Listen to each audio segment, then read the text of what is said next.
What happens when a billionaire intentionally hits rock bottom just to find out who truly loves him?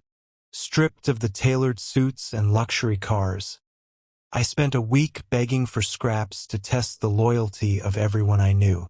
You won't believe the person who actually stepped up to help. Imagine standing in the freezing rain outside a five-star restaurant in Gangnam, holding a cardboard sign, watching the very people who called you a brother walk past you like you were invisible. For 32 years, my life was defined by wealth, power, and the prestige of leading one of South Korea's top corporate empires. My bank account had more zeros than I could count. My garage was filled with custom sports cars, and my phone was filled with contacts who swore they would die for me. But wealth creates a dangerous illusion. It surrounds you with laughter, but you never know if they are laughing at your jokes or your money. It fills your table with friends, but you never know who will stay when the food runs out. So, I did something my board of directors called pure madness. I staged a total collapse. I handed my empire over to a trust for 30 days, turned off my credit cards, packed away my bespoke suits, and stepped into the cold streets of Seoul dressed in stained hand-me-downs, determined to live as a penniless beggar. Within 48 hours, my wealthy fiancé blocked my number. My closest business partners wouldn't even look me in the eye when I approached them on the street. The world I built vanished overnight. But just when I was ready to give up on humanity entirely, I walked into a small, greasy diner in an overlooked corner of the city. I was filthy, exhausted, and starving. And that was where I met Amara.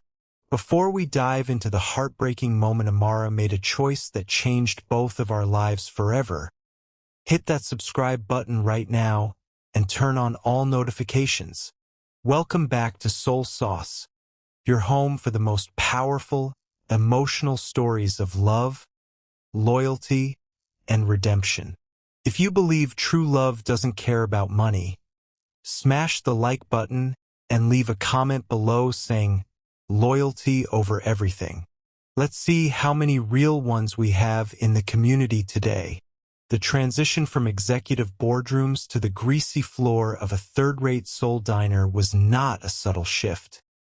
It was a violent collision of two entirely different realities.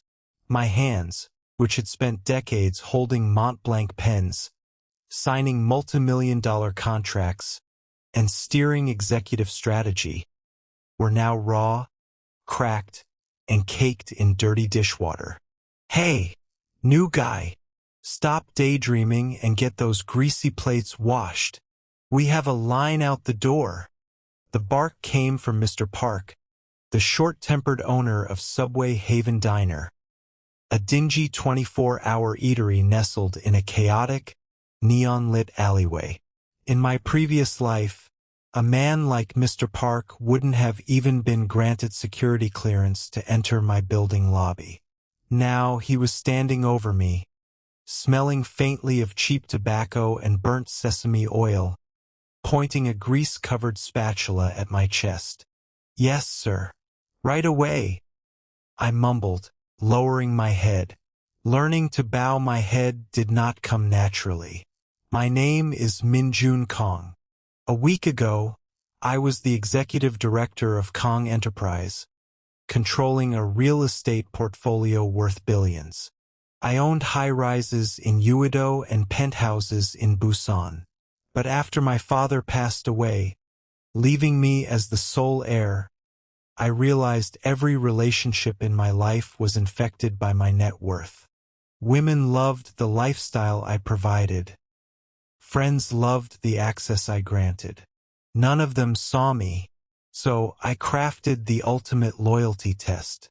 I announced to my circle that I had been ousted in a hostile board takeover, stripped of my assets, and buried under mountain-high legal liabilities. Then, I disappeared into the underbelly of Seoul to see who would offer a hand to a fallen giant. The result was soul-crushing. My fiancé, a high society model, changed her locks within 24 hours, and went on social media to declare she was single. My best friend from university, whose tech startup I personally funded with $2 million, had his security team escort me off his property when I showed up asking for a place to crash. Cold, hungry, and spiritually broken, I had wandered into Mr. Park's diner 3 days ago, begging for a meal in exchange for cleaning the kitchen. Mr. Park didn't give me charity. He tossed me an apron, threw a sponge into my hands, and told me I could sleep on a wooden bench in the back storage room if I washed dishes until sunrise. The physical toll of manual labor was brutal. By midnight of my third shift, my lower back felt like it was seized in iron clamps. My knees throbbed from standing on concrete floors slick with spilled broth. I had never realized how physically demanding service work was. In my former corporate world, exhaustion was mental, late-night negotiations, complex market evaluations, transatlantic conference calls. But this was a raw, visceral ache that settled deep into your bones. Worse than the physical pain, however, was the profound, suffocating sense of invisibility.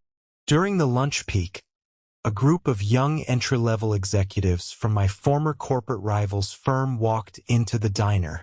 They were dressed in sharp, off-the-rack suits, talking loudly about stock options, acquisitions, and executive management strategies. A week prior, these junior analysts would have bowed 90 degrees if I walked past them in an elevator.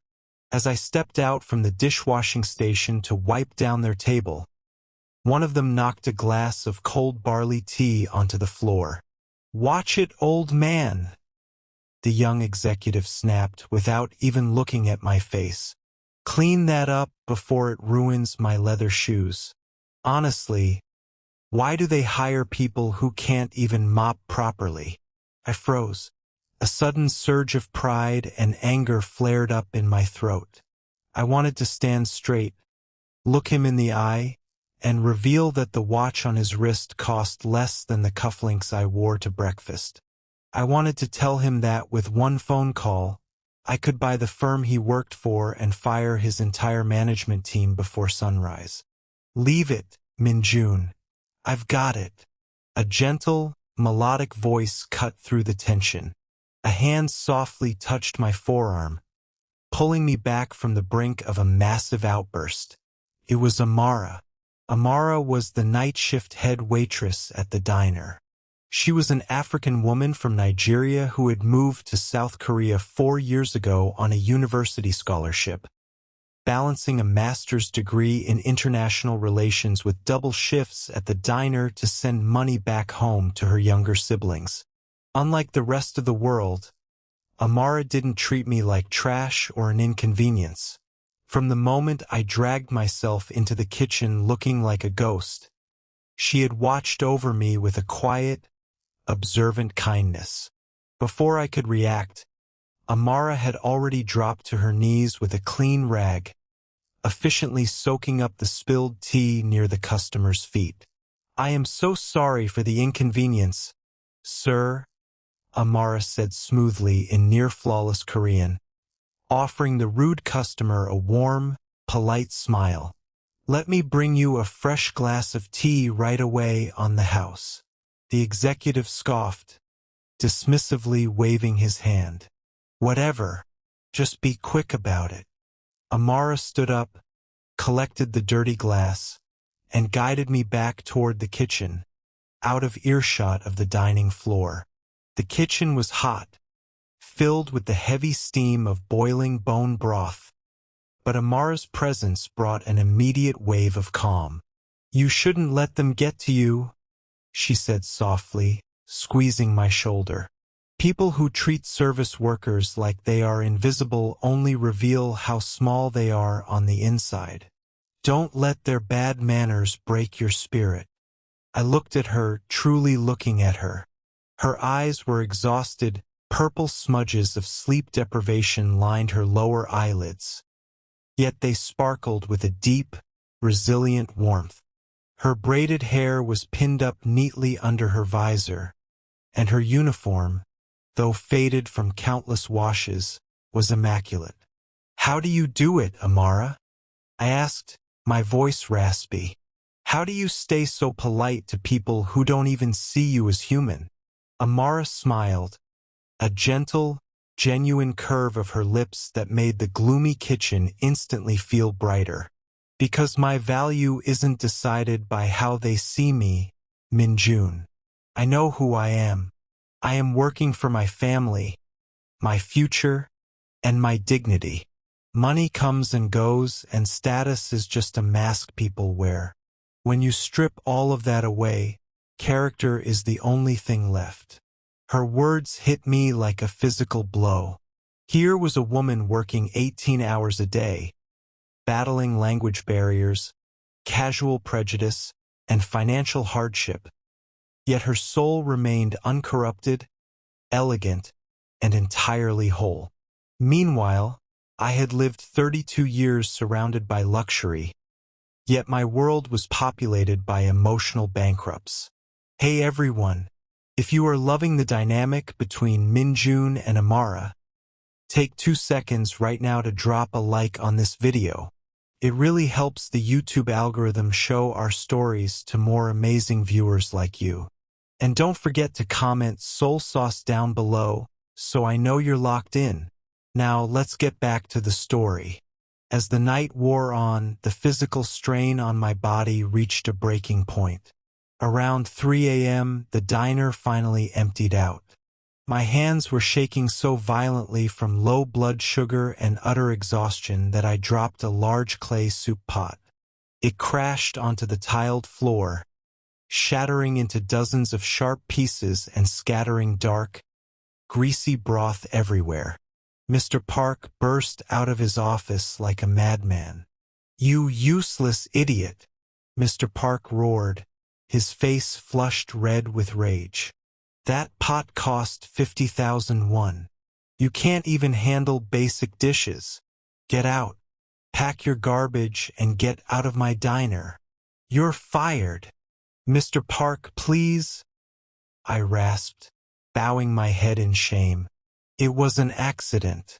I'll work off the cost tomorrow. Just please, let me finish the shift." "I said get out." Mr. Park shoved my shoulder, hard enough to make me stumble backward into the puddle of grease. Before I could fall, 2 strong hands caught me from behind. Amara stepped between me and the screaming owner. "Mr. Park, stop it," Amara said, her voice firm, grounded, and entirely fearless. "He has been working 14 hours without a break. Anyone would make a mistake under those conditions." "Mind your own business, Amara," Mr. Park yelled. "Unless you want to pay for the pot yourself." Without hesitation, Amara reached into her apron pocket, pulled out a worn canvas coin purse, and pulled out a stack of tightly folded bank notes. It was her entire tip money for the week. Money I knew she had been saving to pay for her monthly bus pass and textbooks. "Here," Amara said, pressing 30,000 won into Mr. Park's hand. "This covers the pot. Deduct the rest from my wages on Friday. But you will not put him out on the street in the middle of the night in the freezing rain." Mr. Park looked at the cash, grumbled under his breath, snatched the money, and stormed back into his office, slamming the door so hard the framed menus rattled on the wall. Silence descended over the kitchen. I stood there, utterly paralyzed by what had just happened. A complete stranger, a woman who had nothing to spare, had just sacrificed her hard-earned money to protect a man she thought was a broke, incompetent dishwasher. Amara turned to me, offering a comforting smile as if she hadn't just given away her survival money. "Come on," she said gently, picking up a broom. "Let's clean this up together."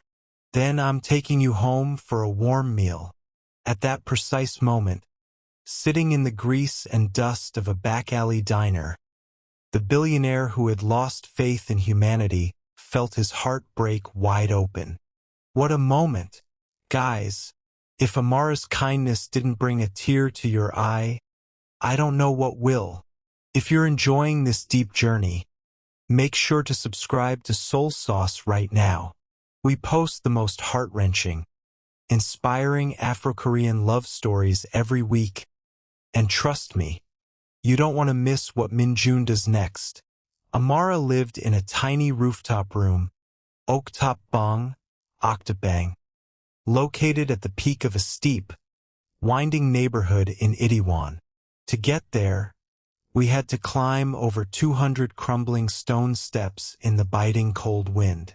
Every step felt like needles sinking into my swollen calves. But I didn't complain once. Watching Amara walk ahead of me, her thin coat wrapped tightly around her shoulders, filled me with an indescribable sense of humbling respect. Her apartment was tiny, barely big enough for a single mattress, a small folding desk stacked with thick international law textbooks, and a miniature electric stove in the corner. But despite its size, the room radiated a profound sense of warmth and order. The air smelled of dried lavender and rich African spices. "It's not much," Amara said apologetically, pulling out a small plastic stool for me to sit on. "But it's dry and it's warm. Sit down, Min-jun. You look like you're about to collapse." I sat down heavily, my body trembling from sheer physical depletion. Amara immediately set to work. She turned on a small space heater, directed it at my wet feet, and began preparing a pot of food on the electric burner. Within 20 minutes, she placed a steaming bowl of spicy tomato stew mixed with rice and fried plantains in front of me. "Eat," she commanded gently. "You haven't had a proper meal all day." I took a bite. The rich, fiery flavor exploded on my palate. It was light years removed from the cold, clinical perfection of the Michelin-starred meals I usually ate at executive banquets. This food was made with love, care, and genuine human empathy. I took another bite, and another, until tears began to leak quietly from the corners of my eyes, falling directly into the bowl. Amara sat across from me on her folded mattress, watching me with gentle concern. "Hey, why are you crying? Is it too spicy?" I shook my head, wiping my face with the back of my hand. No, it's incredible. It's just, I haven't had anyone care whether I was fed or cold in a very long time." Amara softened, her gaze lingering on my face. "Everyone deserves to be cared for, Min-jun. I know life has been harsh to you. I see the pain in your eyes. You look like a man who carries the weight of the entire world on his shoulders." "Amara," I asked quietly, looking around the small room, "why did you help me back there? You don't know me. You gave away your money. Money you clearly need, for a stranger who broke a bowl." Amara leaned back against the wall, pulling her knees to her chest. She looked out the small window overlooking the vast, sparkling city lights of Seoul below us. "When I first moved to South Korea 4 years ago, I had nothing," she shared softly. "I didn't speak the language well, I didn't know anyone, and there were nights I slept on train station benches because I couldn't afford a hostel. But one night, an elderly street vendor saw me crying in the cold. She didn't say a word. She just handed me a hot roasted sweet potato and a warm pair of socks, then walked away." Amara looked back at me, her eyes shining with absolute clarity. "That simple act of kindness kept me alive, Min-jun. It taught me that when you have the power to help someone who is drowning, You don't ask for their credentials. You just throw them a rope. My mother used to tell me in Nigeria, a person's true wealth is measured by how many lives they touch, not how much gold they hoard.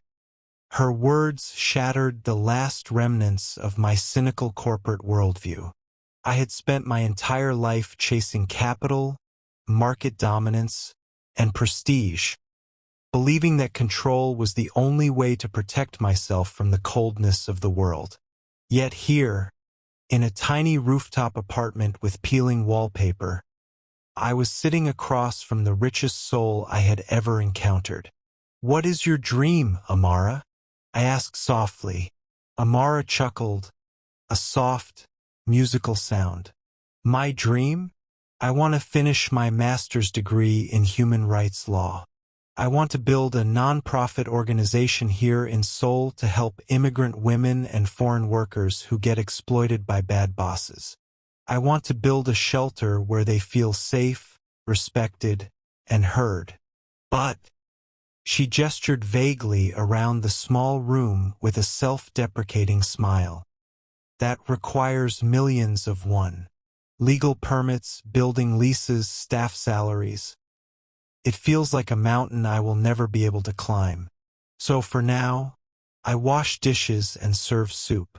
I stared at her, my heart hammering against my ribs. She wasn't asking for money. She wasn't begging for help. She was just sharing a pure, selfless vision to heal a world that had often been cruel to her. Sitting there in my borrowed rags, I knew what I had to do. The 30-day loyalty experiment was over. I didn't need to suffer on the streets for another week. I had found the answer I was looking for. I had found the only real thing in a world full of imitations. "Amara," I said, my voice steady, carrying a tone of authority that made her raise her eyebrows in surprise. "What if I told you that your dream is going to come true faster than you think?" Amara laughed softly, shaking her head as she stood up to clear the dishes. "You're very sweet, Min-jun, but right now, let's focus on getting you through tomorrow without getting fired by Mr. Park again." I looked at her, smiling quietly to myself. "Just wait, Amara," I thought. "Just wait until tomorrow morning." Guys, this story is getting insane. Can you imagine what Amara's reaction will be when she finds out who Min-jun really is? Make sure to leave a comment down below telling me your thoughts. And if you haven't subscribed to Soul Sauce yet, what are you waiting for? Click that subscribe button now so you never miss the resolution of these breathtaking stories. The next morning at precisely 8 a.m., a convoy of 5 pristine black Mercedes-Maybach sedans pulled up outside the alleyway leading to Subway Haven Diner. The quiet, working-class neighborhood came to an immediate standstill. Pedestrians stopped on the sidewalks, pulling out their phones. Shopkeepers poked their heads out of their doors, whispering in shock. The door of the lead Maybach opened, and out stepped Secretary Director Yoon, my family's chief legal counsel, dressed in a crisp dark suit, flanked by 4 towering security guards in black ties. Inside the diner, Mr. Park was yelling at Amara about a late delivery of kimchi when the glass door rattled open, and Secretary Yoon walked inside, stepping past the greasy tables with polished leather shoes. Secretary Yoon ignored Mr. Park entirely.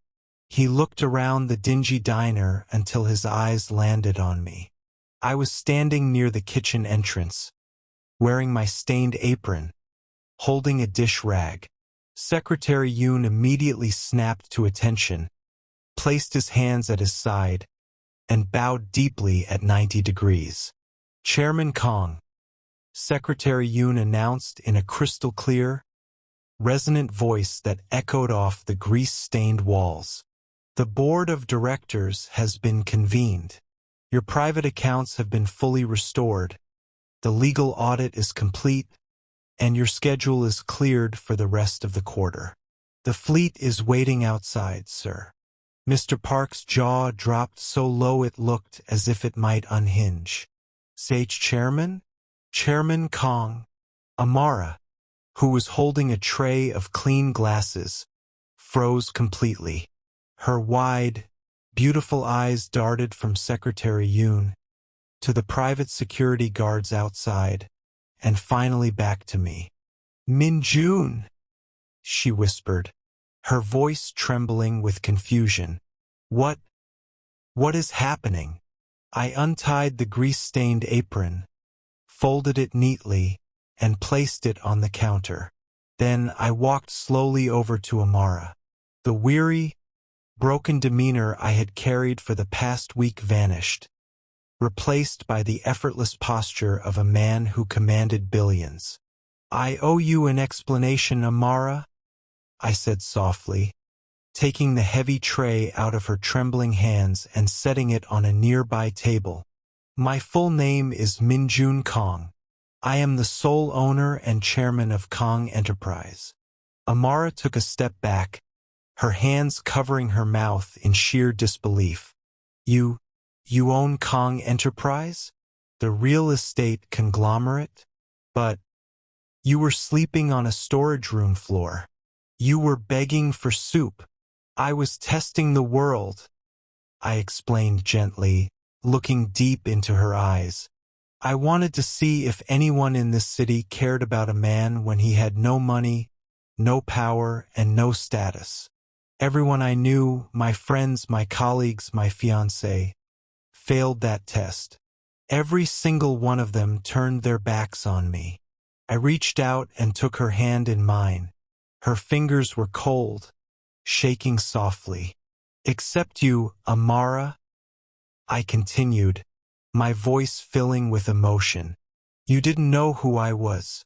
You thought I was a broke, clumsy dishwasher who couldn't keep a job. But you protected me.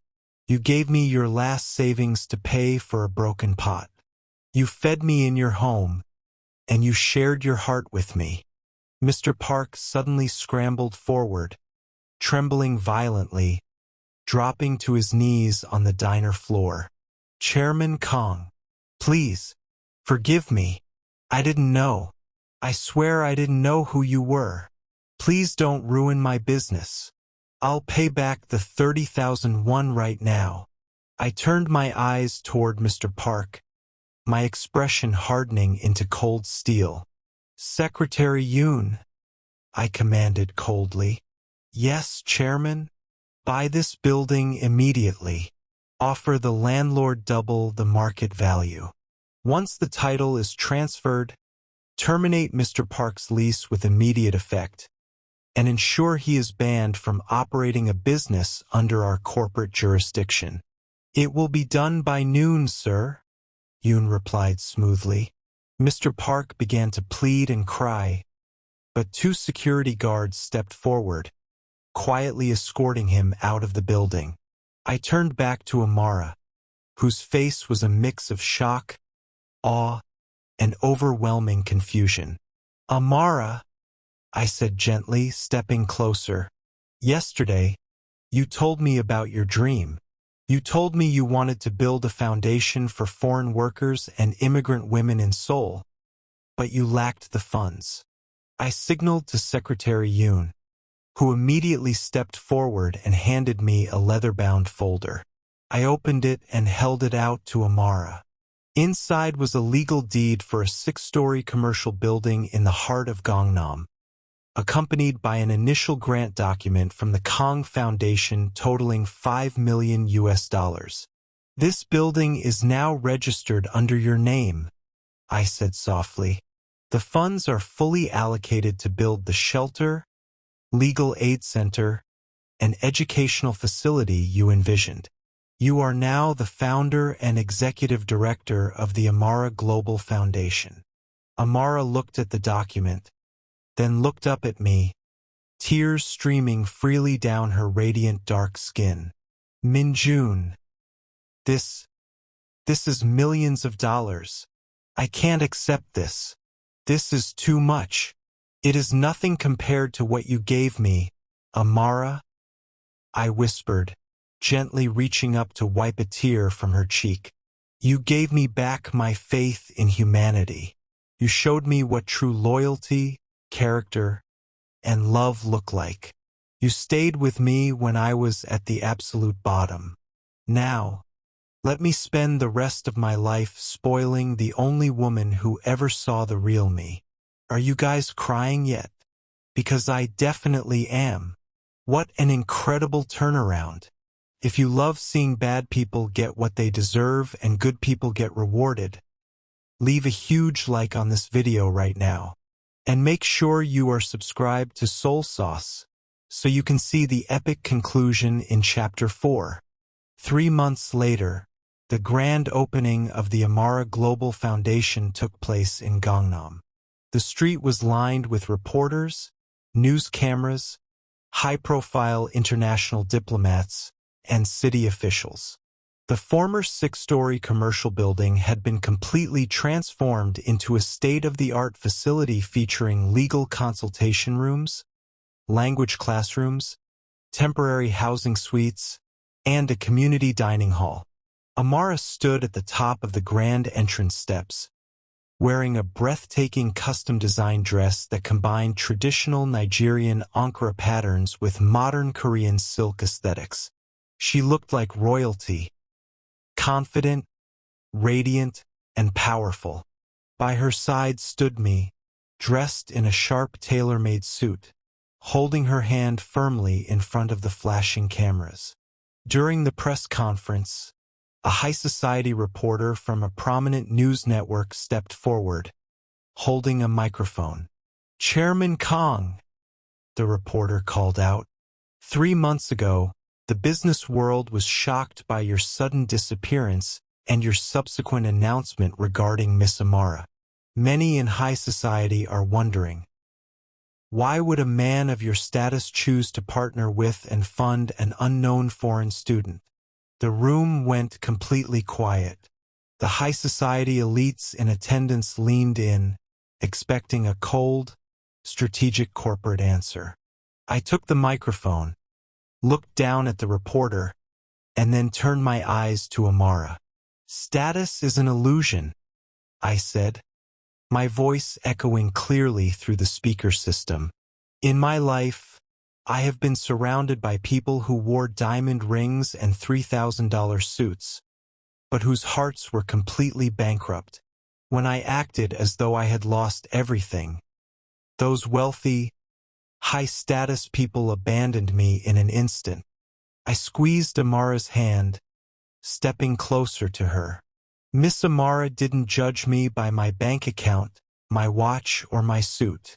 When I was a cold, hungry dishwasher bleeding on a diner floor, she gave me her last dollar. She gave me shelter, food, and human dignity. She possesses a wealth that money can never buy, an unbreakable soul and unconditional love. The room burst into thunderous applause. The reporters snapped photos frantically as Amara looked at me with tears of joy shining in her eyes. Later that evening, after the gala ended, I took Amara to the highest point in Seoul, a private rooftop terrace overlooking the illuminated skyline of the city. A personal chef had set up an intimate dining table, decorated with red roses and warm ambient candles. We sat together, drinking fine wine and laughing about our memories of the diner. "You know," Amara said softly, looking out over the city lights, "sometimes I still feel like I'm dreaming. I wake up expecting to be back in my small rooftop room, hurrying to catch the morning bus to wash dishes." I stood up, walked around the table, and took both of her hands, pulling her up to stand beside me. "This isn't a dream, Amara," I said gently. "This is the reality you built through your own goodness. You saved my life when I was lost in the dark. Everything I have, my wealth, my company, my heart, belongs to you." I dropped down onto one knee, reaching into my jacket pocket and pulling out a small black velvet box. Opening it revealed a flawless, 8-carat canary diamond ring that sparkled under the moonlight. Amara gasped, covering her mouth with her hands. "Amara," I spoke from the depth of my heart. "You were the only woman who stayed when I had nothing. Now, I want to spend every single day of my life giving you everything. Will you marry me?" Tears streamed down her beautiful face. She didn't hesitate for even a single second. "Yes," Amara cried out softly, throwing her arms around my neck. "Yes, Min-jun. 1,000 times yes." I pulled her close, lifting her into my arms as the city lights of Seoul sparkled below us, celebrating a love that was tested by poverty and proven by loyalty. What an absolutely breathtaking end to a miraculous story. True love really doesn't care about money, status, or background. It only cares about the heart. If you loved this story as much as I did, please give this video a massive thumbs up. Make sure to subscribe to Soul Sauce right now and hit that notification bell so you never miss another incredible story. Before you go, drop a comment down below with the word love to show your support for Min-jun and Amara. Thank you so much for watching, and we'll see you in the next story.